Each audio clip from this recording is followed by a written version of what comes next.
But we're going to begin on Capitol Hill, where lawmakers are racing to avert a government shutdown after President-elect Trump and Elon Musk opposed a bipartisan deal to keep the government running. Our chief White House correspondent, Mary Bruce, is tracking the latest for us. Good morning to you, Mary.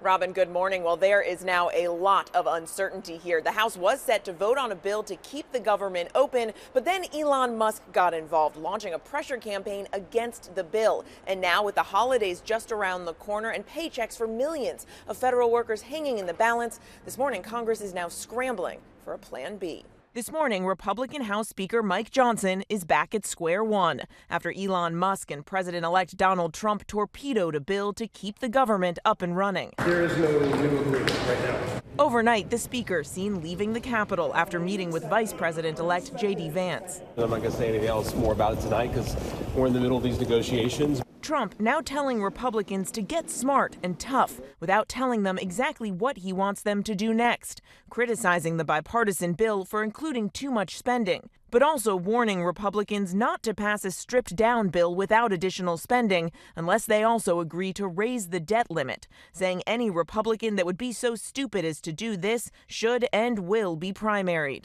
The original agreement would have kept the government open until March, with $100 billion in disaster aid and billions more for farmers.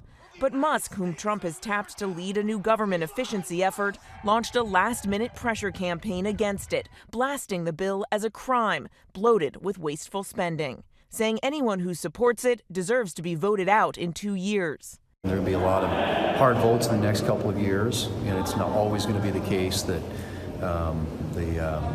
the outside world, the social media audience, is going to be weighing in. If the government shuts down, millions of federal workers, including service members, would head into the holidays without paychecks. Some would be asked to work anyway, like longtime Library of Congress cafeteria worker Willie Joe Price. You got a whole lot of people that's going to disappoint their children because they're going to have to do a 360 to think about what they're going to do.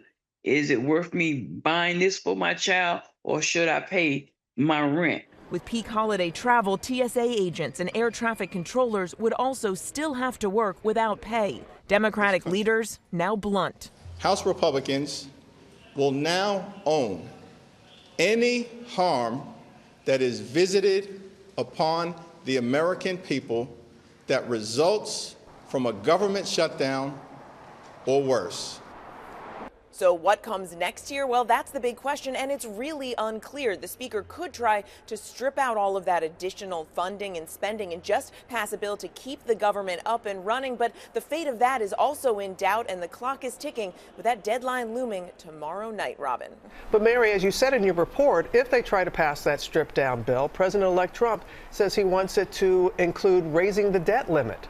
Yeah, Robin, Donald Trump is really now upping the ante, insisting that any bill to fund the government also raises the debt limit. That, of course, is the cap on how much the U.S. can borrow to pay its bills. So just at the same time that Elon Musk and Donald Trump are railing against this bill for spending too much, the president-elect is also now demanding to be able to borrow more. He knows the political reality that it is going to be difficult to raise the debt limit once Republicans take control of Congress next year. He's hoping to get this done under Joe Biden's watch.